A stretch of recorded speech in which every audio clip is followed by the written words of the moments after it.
Hello, all you truth seekers out there. If you are looking for truth, you have come to the right place. This is where we shed light on truth, and we are trying to look at Pentecost in the Bible. And if you haven't seen any of our other summaries, go back and look at those. We are summarizing the feasts, and we're going one by one, and we are on Pentecost right now. And so, if you haven't subscribed, what are you doing? Come on, subscribe. Make sure you like, add a comment below. Please share this video out. We appreciate all the help we can get. We're just trying to spread the truth. And just a quick little tidbit. We are trying to spread truth in news. We're trying to spread truth in the Bible. And we're trying to spread truth in general because this is a world filled with lies. Somebody's got to put it back together. All right. So Pentecost. In Hebrew, it's Shavuot. And Pentecost, that's Greek. Penta means 50. And the Hebrew word Shavuot, that means weeks. And so we have a counting of weeks, and that's where this is coming from. In the Bible, it's called the counting of omers.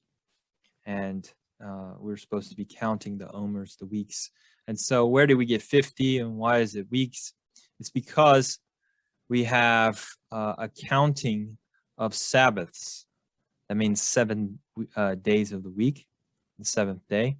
This is the weekly Sabbath counting. And from first fruits, which you can check out in our previous video, we talk about first fruits. So from first fruits, which is always on a Sunday, and you are to count 7 days of the week. So if it's Sunday all the way to Saturday, you are to count the weeks, and it's 7 weeks. So that adds up to 49. And that will have you ending on a Saturday, a Sabbath. So the very next day is the day of Pentecost, the day of Shavuot.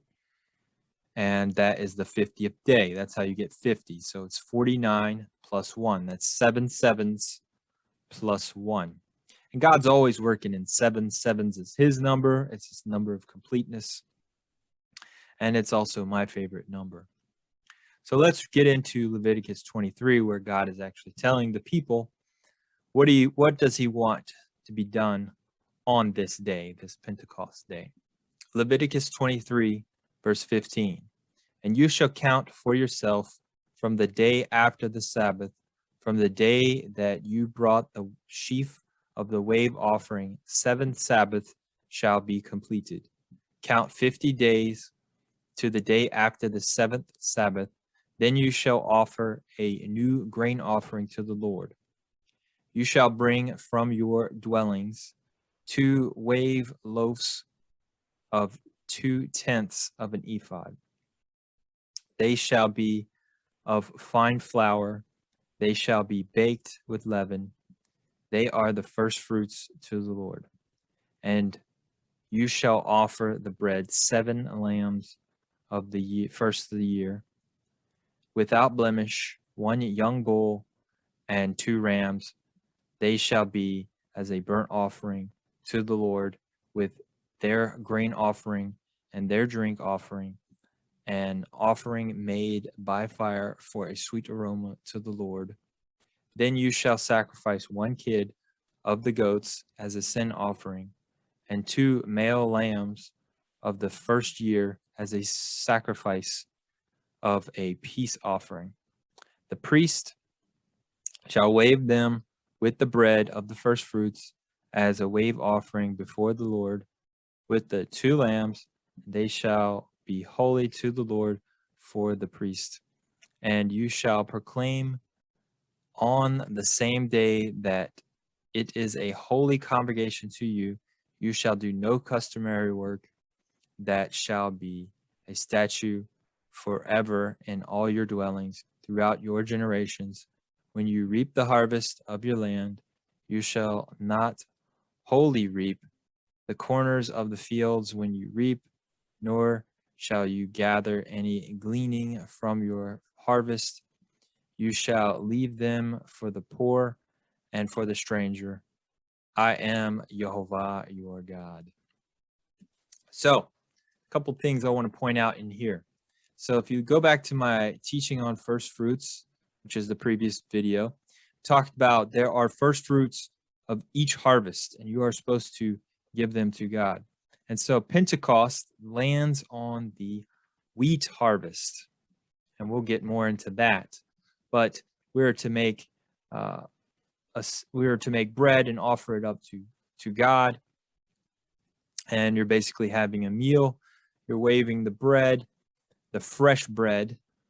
This is the freshest fresh because it just came up, and you're supposed to have a meal with God. You're supposed to offer lambs and bulls and have a meal.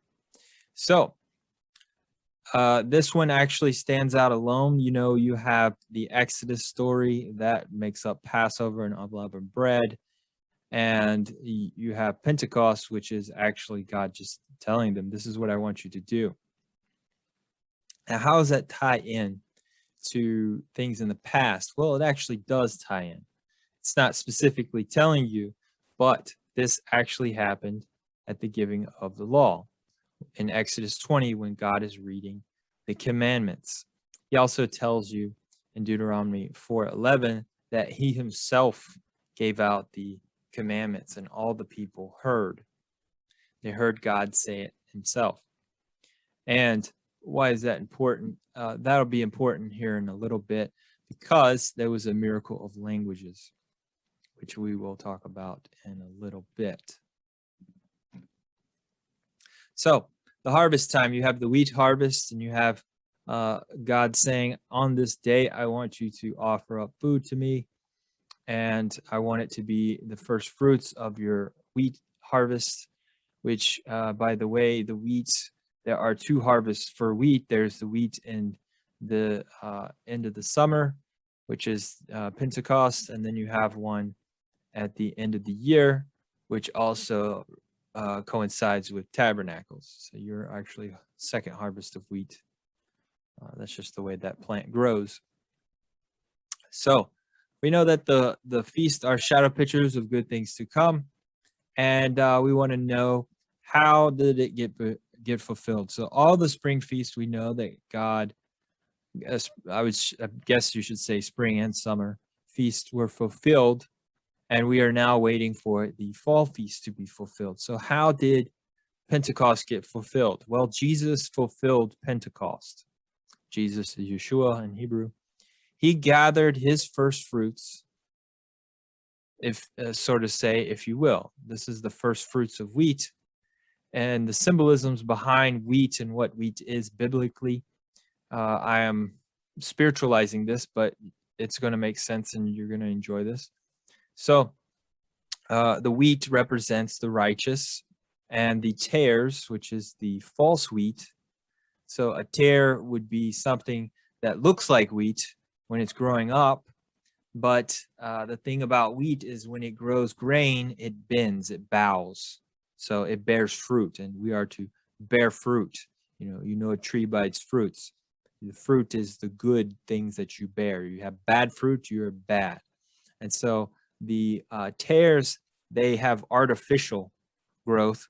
They fake like they have grain, and they fruit, and they don't. Fake. They're fake outs. They're imposters. And real wheat grain will bear fruit, it will bear grain, and it bows, it bends over, it humbles itself with the weight of its fruit.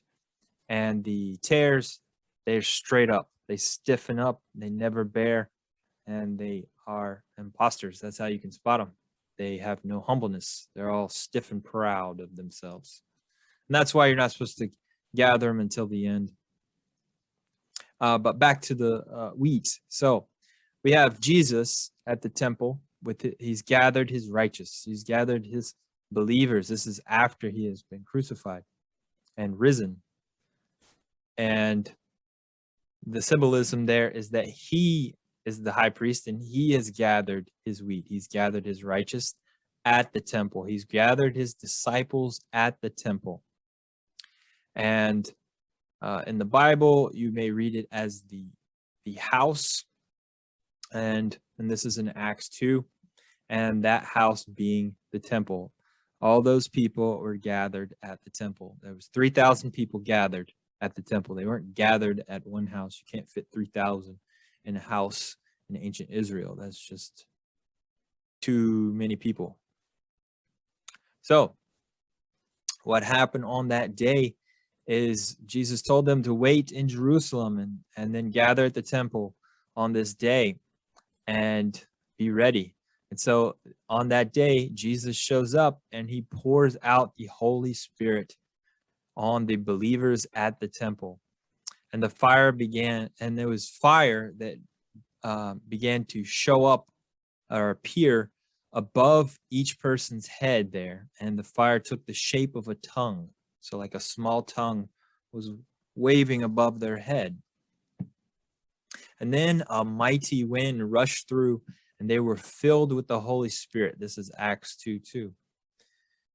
And when they talked, this is amazing. And when they talked, everyone heard in their own language.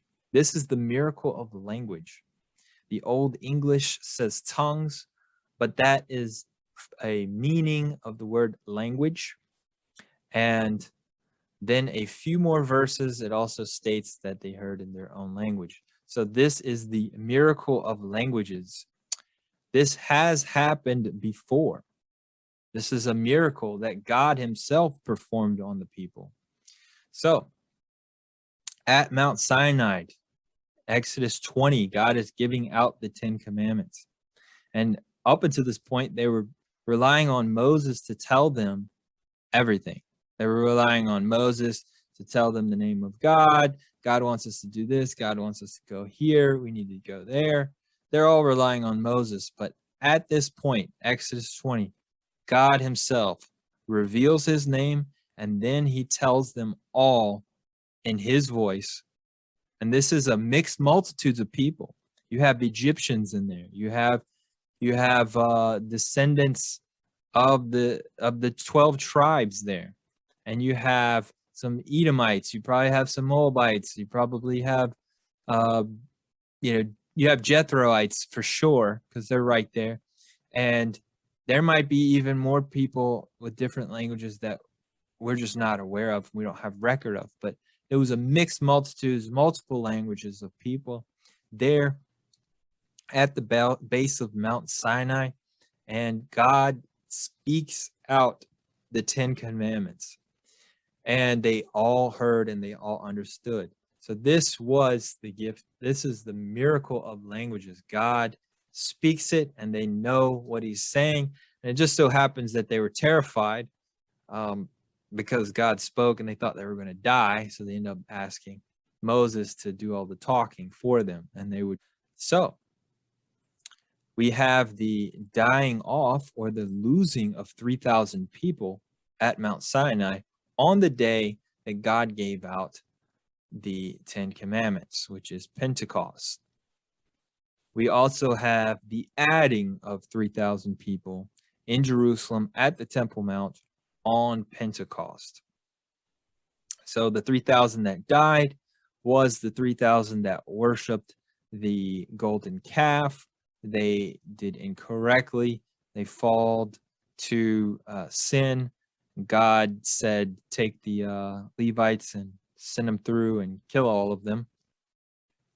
And in Jerusalem, we have a replenishment, a renewing of 3,000 believers dedicating themselves and receiving the Holy Spirit to go out into the world and to do God's work. So this is the giving of the Holy Spirit in Jerusalem on Pentecost. That is what Pentecost is all about. Receiving the Holy Spirit.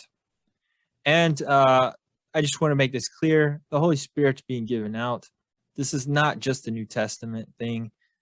Samson was filled with the Spirit. There's quite a number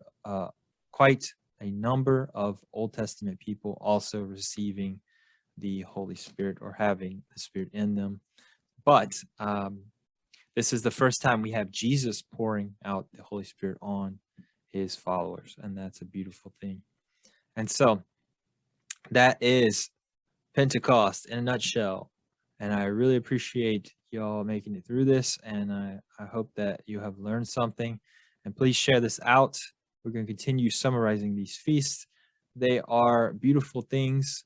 They represent shadow pictures of things that were fulfilled, and then the fall feast will represent things that are going to be fulfilled in the future. The fall feast, they tie into Revelations amazingly. I didn't really understand Revelations until I had studied the feast. It really pops out to you how these things are going to be fulfilled in the future. So I also would like to point out that you cannot keep the feast. There is no temple. You can't keep them, but you can celebrate them. You can commemorate them. And in the future, we will keep the feast when Jesus comes back and there's a temple, a millennial reign. We will be keeping the feast. So, hey, might as well practice and party now, because it's going to be amazing when we do actually have our Messiah sitting on his throne. That will be amazing. I look forward to that day. So thank you for joining me, and God bless you all out there.